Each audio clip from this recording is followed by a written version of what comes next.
care of. And I went onto my bank and saw there was no money in there. Called me because I was $700 over. Tonight, an El Cajon woman is courageously sharing her story after falling for a so-called Geek Squad scam and losing $30,000. Good evening and thanks for joining us. I'm Marcella Lee.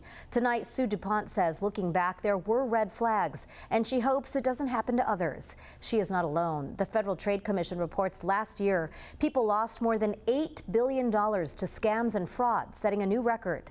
The widow reached out to CBS 8 for help on what to do now. CBS 8's Abby Black has her story. Sue DuPont uses Best Buy's Geek Squad, so when she got this email to renew her contract, she didn't think much of it, except it said for 3 users and she only needed 1.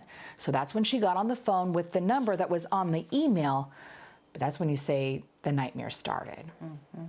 In the last 2 years, 75-year-old Sue DuPont lost her son and husband. So I'm just here. Now, the El Cajon widow lost $30,000 to scammers. She doesn't really like to talk about how it makes her feel to lose her nest egg. But she bravely tells us how she fell for the Geek Squad email scheme. What they did was they got in there on my computer. DuPont says she's not tech savvy and the real Geek Squad has accessed her computer remotely before, so she didn't question it when it came time to pay the scammers. I thought they were crediting me $300.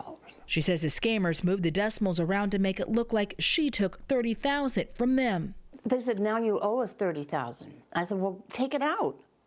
I said, you put it in, take it out. I can't do that. That's when the nightmare began.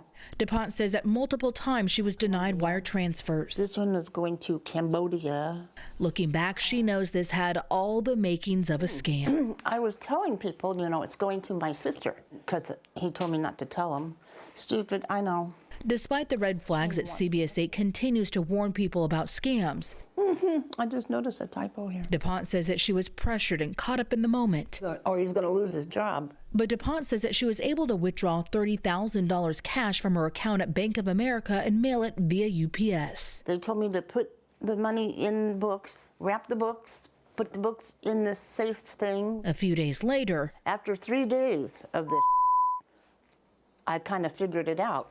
30 grand was gone, and so was her sense of security. Well, who knows what's real and what isn't? DuPont says that she reported the scam to the FBI Internet Crimes Complaint Center. They were not available for comment about this case, but we walked her through what the FBI recommends all scam victims do, including freezing accounts. Like, did you change your passwords? DuPont understands that she may never get her money back, but she hopes this warns others not to fall for scams.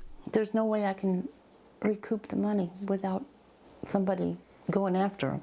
In El Cajon, Abby Black, CBS 8.